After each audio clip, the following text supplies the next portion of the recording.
Welcome to the Human Capital Innovations Podcast, your go-to source for personal, professional, and organizational growth and development. We hope you tune in often for all things people management, organizational development and change, organizational leadership, and social impact related. Maximize your personal and organizational potential with Human Capital Innovations Podcast.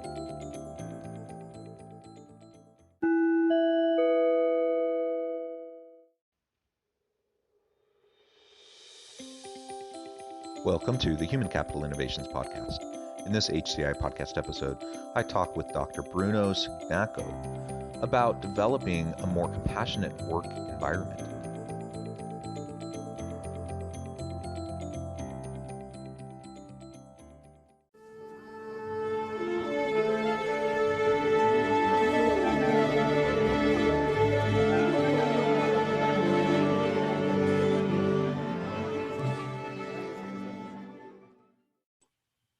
Dr. Bruno Cignacco, welcome to the Human Capital Innovations Podcast. Thank you very much. I really appreciate your invite. I really feel very honored to be here. Thank you. Oh, it's my pleasure. I'm excited to have a conversation with you about a really important topic, and that is compassion in the workplace. How do we develop a more compassionate work environment? Why is that important for business? I think so often we get caught up in the daily grind of work, and we have this kind of mindset around corporate culture and what we call quote unquote professionalism, that we sometimes leave compassion and empathy and that human connection, those human relationships, we kind of leave that to the side. It's kind of sacrificed for efficiency and productivity. And certainly both, they're not mutually exclusive. Like, we can have both. We can have a compassionate workplace that's also a productive and innovative workplace. And in fact, I would argue that if you want a sustainable organization that's innovative, that has high productivity, that has a competitive advantage where you bring value to the market, that it has to be a compassionate organization. Yet we often see a gap there. So I think we'll have a really interesting conversation today as we explore this together. As we get started, I just wanted to share Bruno's bio with everybody. Dr. Bruno Cignacco is an international business consultant, international TEDx speaker, and business consultant. For over 20 years, he has advised and trained hundreds of companies on international trade activities and international marketing. He is a university lecturer. He's a senior fellow of the Higher Education Academy. He is also the author of a business and personal development book series published in different languages. His new book is titled The Art of Compassionate Business. Wonderful, Bruno. It's great to be with you. We share some commonalities. We're both university professors. I'm also a senior fellow with Higher Education Academy. So I don't meet other senior fellows all that often, but that's a cool distinction. And we do consulting work and write and speak around these topics. And I think it's just so important that we get the message out about the importance of compassion in the workplace. Very, very good. Thank you very much for reading the bio. Well, I want to comment that many companies do not act in a compassionate way regarding their work environment. You see many companies, for example, that fire employees mercilessly, that do not recognize employee contribution to business projects, that company that utilize these human resources in a very merciless way. These are examples of non-compassionate companies. During the pandemic, you see companies that fire employees without giving any compensation. This is not a good role model regarding companies. But I want to say that there is a lot of research on compassionate business environment. First off, we have to define what is a compassionate business environment. A compassionate business environment is a workplace where you have focus on both aspects: quantitative aspect of business, for example, profits, market share, sales, productivity, and qualitative aspect of business, for example, what cannot be measured, such as camaraderie, loyalty, care, empathy, support. Many companies only focus on the quantitative aspect of business, what can be measured, what can be counted. But there is a famous thinker that observed, not everything that counts can be counted, and not everything that can be counted counts. Yeah. What is important for company to have a balance between quantitative aspect of business that are important for business survival and success, and also qualitative aspect of business. Why? Because business is about relationship. And in the workplace, relationships are very important. These internal stakeholders need to nurture this relationship because most of the business projects are undertaken by groups, teams. So you need to support one another. According to research, a work environment that are supportive, compassionate, caring, tend to bring about higher employee satisfaction, higher customer satisfaction. Why? Because employees that are happy, that are satisfied, tend to bring about better customer service. But also these environments tend to bring about lower employee turnover, lower employee absenteeism, and lower stress levels. All these indicators impact positively on the bottom line. So that's absolutely true. Everything you just said, amen. There's a clear business case for a compassionate workplace and a human-centric organizational culture. There's a clear business case for it. There's also, of course, a human case for it, like morally and ethically. You know, we don't want to treat people like cattle. We want to treat them like people. We want to treat them as human beings with dignity and respect. We don't want to exploit them or abuse them. And if we're looking for a sustainable organization, we have to recognize that it's the people of the organization that are going to allow us to maintain a competitive advantage, to innovate and drive new products and services. So the two are interconnected. There's the business case, there's the human case. They go hand in hand. The question then becomes, so why are there so many organizations that don't act in a compassionate way, that don't have a compassionate environment or a compassionate culture? Well, after researching on the topic for more than 3 years, I have concluded that companies do not act in a compassionate way because they do not understand that these indicators, profitability, productivity, efficiency, are always the natural result of robust long-term relationship with different stakeholders, not only with employees, but also with customers, suppliers, the community, business partners. So when you nurture relationship with these stakeholders, this means that the key factor in business is the human being. When you nurture this relationship over time, this key indicator, profitability, productivity, efficiency, tend to be achieved in a natural way, in an organic way. Instead, when you focus only on this indicator, for example, profit, market share, sales, you tend to achieve profit by all means, in some cases dismissing or deprecating relevant relationship with the stakeholders. So companies that are only focused on the bottom line tend to be dismissed regarding this relationship with employees, but also with customers, suppliers, and the community. And they behave in a non-compassionate way. Instead, when companies focus on this relationship, nurture this relationship over time, they try to brighten this relationship over time, tend to adopt an approach that I call the triple bottom line. They focus on profit, which are important. They focus on people, individual like customers, employees, suppliers, community members, but also they focus on the planet. So this means that this company bring about positive economic impact. This means economic result like profits, but also they bring about positive social impact and positive environmental impact. This is a much wider connotation of business, and this is much more sustainable over time. Companies can get away only focusing on economic result for the short term, but if you see a business from the medium term and long-term perspective, companies are only sustainable when they nurture this relationship. Why? Because companies cannot survive without employees, they cannot survive without customers, they cannot survive without the community, suppliers. A very famous management guru, Stephen Covey, observed, companies are interdependent. They rely on suppliers, employee, customers. So there is a network of contact that companies should nurture. And there is a famous principle in social psychology. This is called the principle of reciprocity. So when you treat employees in a kind, respectful, and caring way, these employees tend to reciprocate. They tend to support the company when the company is in need, when the company needs these employees to go the extra mile. Instead, when the employees are treated in a disrespectful way, they're not taken into account, their contribution is not taken into account. They're not allowed to give their opinion. They're not supported in challenging times. These employees will tend to act in similar way. They tend to withdraw. They tend to only work by the book. And this is what happens with many companies. Many companies have a very important turnover. Why? Because employees, even they might be well paid, they might switch from this company to other companies because they don't feel recognized from the non-economic perspective. For example, they don't feel respected, they don't feel acknowledged, they don't feel supported emotionally. And in some cases, emotional support is as important as economic support, because employees do not have only economic needs, good salary, what is important for livelihood, but also good compensation, but also other needs like social needs, have a balance between work and the other life activities, but also, for example, emotional needs when they feel concerned or fearful or worried.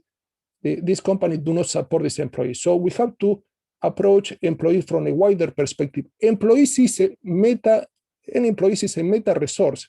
It's a resource that generates other resources. Employees generate ideas, generate new services, generate new products, new business models. We have to care for these employees like a precious resource.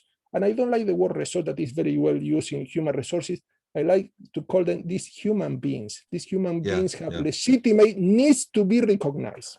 Absolutely. And I love your focus on a people-centric organization, but that extends beyond the employees within the organization. That extends to the broader community and society, customers, of course, but also just society as a whole. So if we are valuing our people and our spot within a broader system, we recognize the environmental outcomes and outputs of what we do and the impacts that we make. We recognize the social impacts, the economic impacts. All of these go into what the focus of our organization is. And it changes our strategies and our thinking around how to be a more sustainable business, because it's not just about how can I continue endlessly increasing profit.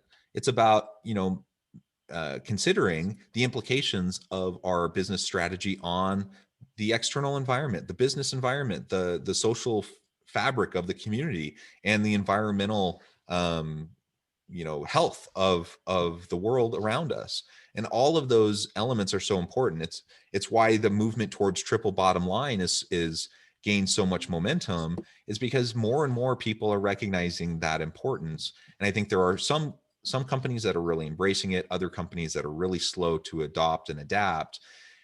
And I think it's to their detriment, because particularly younger employees, younger millennials, Gen Z employees, they want to work for socially and environmentally responsible organizations that are going to treat them well with dignity and respect, but also their customers. They're not going to exploit their employees. They're not going to exploit the customers. They're not going to exploit the environment. They're going to take their role seriously within the broader community. I think that's so very important. So if we think about all these different elements, and again, we clearly the business case, the human case for compassion in the workplace is crystal clear. I'm not sure how anyone could argue with it. Yet many organizations still don't do it. So the question then becomes, well, how do we, if anyone's listening to this and you think, my organization, I'd love for it to be this way, but it's just not yet. So how do we start to make the steps towards a more compassionate workplace? Very interesting question. Well, there is a very simple actionable tip that is being more generous with others. I devoted the whole chapter on generosity and business. There is a lot of research on generosity and business. So this means that when you are generous to others, you tend to focus on them. You're not self-centered. You focus on others. You try to add value to others. What do I mean by generosity? Because many will think that it's only being generous from the economic perspective. In the workplace, you can be generous in different ways. You can offer others tangible things. For example, a boss giving a pay rise to an employee. This is an economic compensation. This boss is generous from the economic perspective.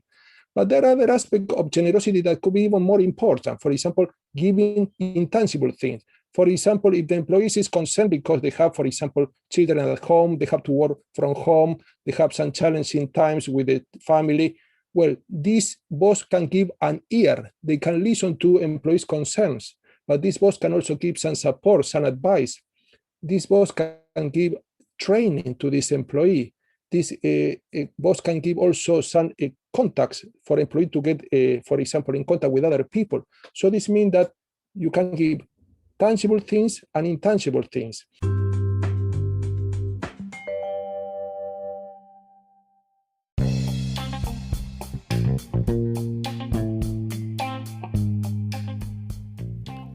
I'm excited to announce the publication of my new book from HCI Press, The alchemy of truly remarkable leadership. Ordinary, everyday actions that produce extraordinary results. Consider how the nature of work has shifted over the past 50 years. With increased globalization, rapid technological advancement, and the shift in economic composition, the average job of today looks very different than the average job of 50 years ago. What will the jobs and organizations of tomorrow look like? Moreover, what does this all mean for organizational leaders? What are the core competencies and capabilities of organizations and their leadership that are prepared for continued disruption and geopolitical and socioeconomic shifts? Regardless of what the future holds, increasingly, leaders need to be socially minded, data-driven, decisive, champions of talent, and disruptors of the traditional notions of leadership, teams, organizations, and work. The alchemy of truly remarkable leadership will help you to explore your own leadership competencies and capabilities and consider ways to apply and implement them into your workplace and personal life.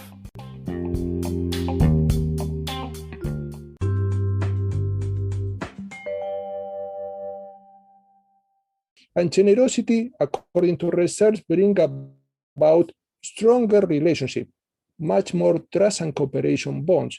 And when you are generous, also others tend to reciprocate. Why? Because when you are generous with others, they feel indebted. They feel that you are giving more than they expected. And also this in marketing is called positive disconfirmation. You surprises these people in a positive way, and they tend to give back. In some cases, they give back in a direct way. In other cases, they give back in an indirect way. For example, employees feel appreciated, supported, and also they feel cared by this organization. They tend to go the extra mile. They will tend to work more time without any additional compensation. When the company needs them, they will be there for the company. When the company needs their opinion, they will try to give the best ideas. Instead, when the company dismisses employees, as we mentioned before, employees tend to withdraw. They tend to work by the book. In some cases, they get even resentful, and they might look for other job opportunities. What I see in many business environments, especially in workplaces, there is a lot of fear. People are fearful of losing their job. They're fearful, for example, of being outpaced by other colleagues. And fearful is the opposite to compassion. Why? Because when you are fearful, you are focused on threats. You're focused on a threatening factor. Your discernment skill tend to be shut down temporarily, and you cannot harness your potential, your capabilities. So, and the workplace, when it's fearful, tend to bring about all negative economic impact and economic parameters. Instead, when the work environment is nurtured, the company adopt a compassionate attitude toward these employees, for example, allowing them to have natural conversation, avoiding any tight deadlines that can put a lot of stress on employees, avoiding any multitasking schemes that are very well used in many work environments that put a lot of pressure on employees, allowing employees to work flexible time, for example, working from home or having different time to work, and also allowing employees to challenge with all these difficult situations that we have nowadays, for example, working from home, being with the family. In some cases, some employees don't have childcare and they have to deal with the children at home. So companies should be very understanding. And companies also, to improve the work environment, should be appreciative. Thankfulness, there is a full chapter on thankfulness in the book that I mentioned, the importance of appreciation to employees. When employees are appreciated, their value is enhanced. So appreciating is obviously increasing the price of a currency, for example, but can be used also for employees. When you are thankful, you are enhancing, you are acknowledging this value, this unique value offered by these employees. But when employees feel that they count, they try to go the extra mile. All employees like to feel supported. They like to feel loved. They like to feel cared for by this company. So company, for example, with a thank you note, writing a thank you note every time that the employee finishes a very important project, or organizing an event, a virtual event or an insight event where employee can be recognized publicly and they feel proud of their contribution to the company's purpose. These are simple ways that companies can use to develop this long-term relationship with employees. Employees will remain in the company when employees' needs, not only economic needs, but emotional and social needs are satisfied. And only relationship can succeed when the needs of both parties, in this case the company and the employees, are met. Yeah, those are all excellent, excellent points. And it comes back to, again, genuine and sincere caring, gratitude, listening to your people, showing empathy. It's not rocket science. It just requires you as a leader to be deliberate in focusing on the human needs of your people. And I recognize that that can be hard to do if you're caught up in the daily grind of work and you're feeling pressure from all sides, and maybe you have that difficult employee that you're frustrated with and you're trying to deal with, and maybe there's a lot of different problems and fires you're trying to put out. I get that leadership is hard. It is emotionally draining. It's not easy, and not everyone is particularly well suited to be an effective leader. But we can learn how to do this. We can learn how to focus more on the human elements and to develop those relationships. There are really simple daily practices that we can put in place that if we just do it consistently, we will develop relationships, we'll develop trust, people will be more willing to be vulnerable around us, to share the difficulties that they're facing, that allow us to show more compassion and empathy towards them, which is an upward spiral of trust and relationship building. That happens as we simply will make a point of meeting with our people regularly. It can be formal meetings, one-on-ones, check-ins, but it can also just be informal opportunities to find those connective possibilities and to build off of them. And so, it's not rocket science. We just need to focus on it. We need to commit at least a portion of our time as leaders daily to just be able to reach out and connect with our people and listen to them and congratulate them and show them how they're valued and how we're willing to support them and invest in them.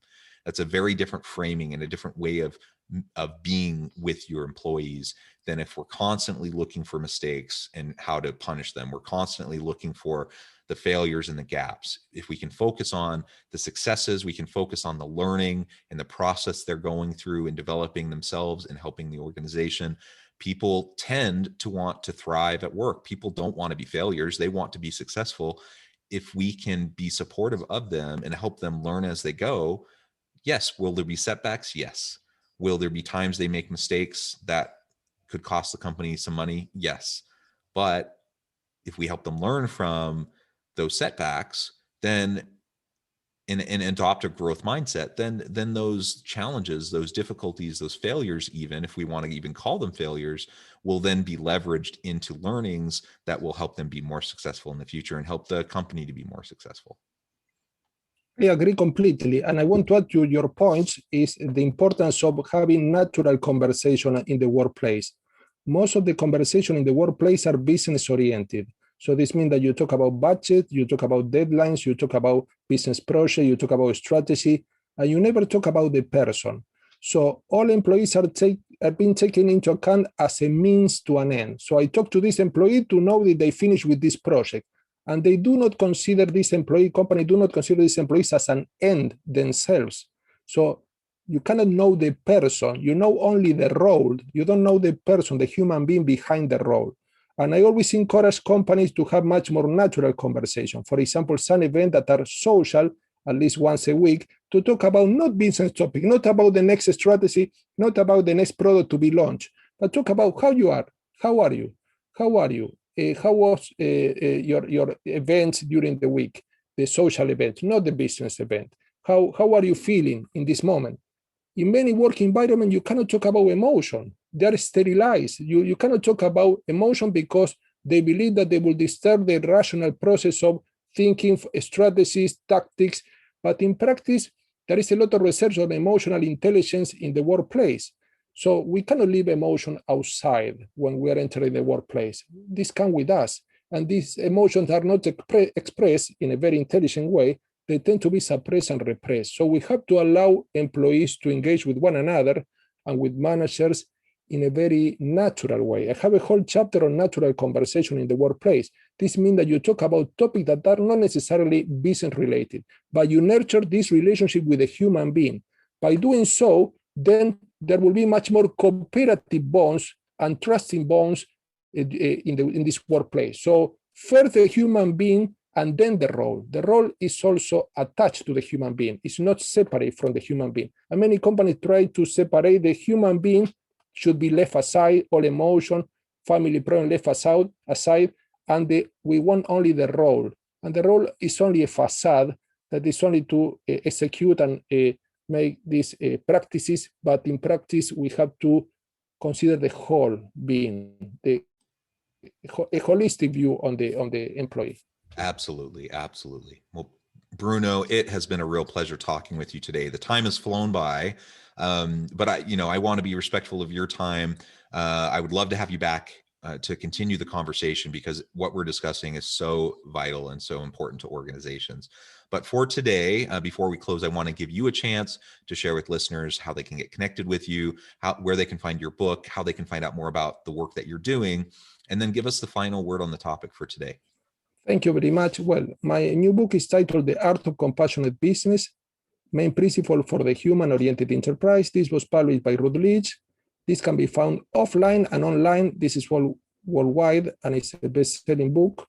They can find me also on LinkedIn. I have around 20,000 followers. They can find my post, but also they can find me in my website. You can check on www.brunocignacco.com or www.humanorientedenterprise.com. I want to leave this conversation with few questions for insights. For example, I challenge the reader to ask themselves this question: how can I be more supportive in this work environment? This is a very interesting question to reflect continually. How can I be more supportive in this workplace? How can I be much more other-oriented instead of self-centered? But also, how can I be much more cooperative? How can I be much more thankful with other colleagues?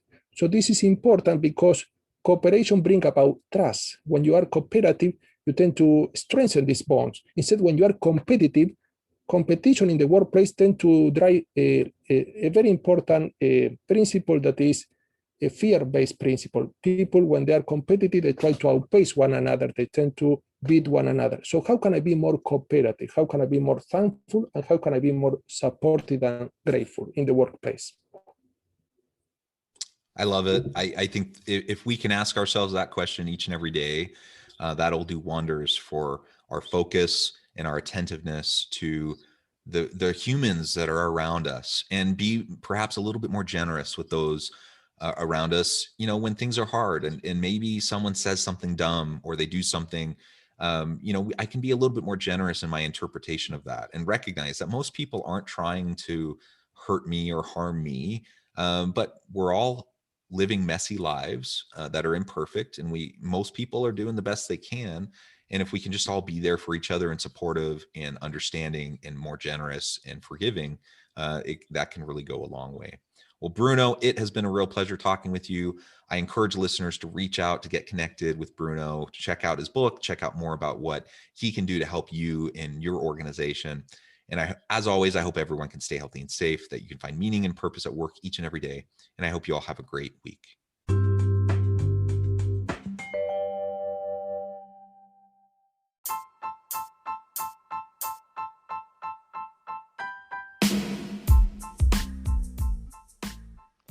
We are excited about the launch of HCI's new magazine, Human Capital Leadership. Human Capital Leadership is a free, interactive e-magazine designed to help individuals, leaders, and organizations find innovative approaches to maximize their human capital potential. We will be publishing issues quarterly in August, November, February, and May. Check out the first issue and let us know what you think.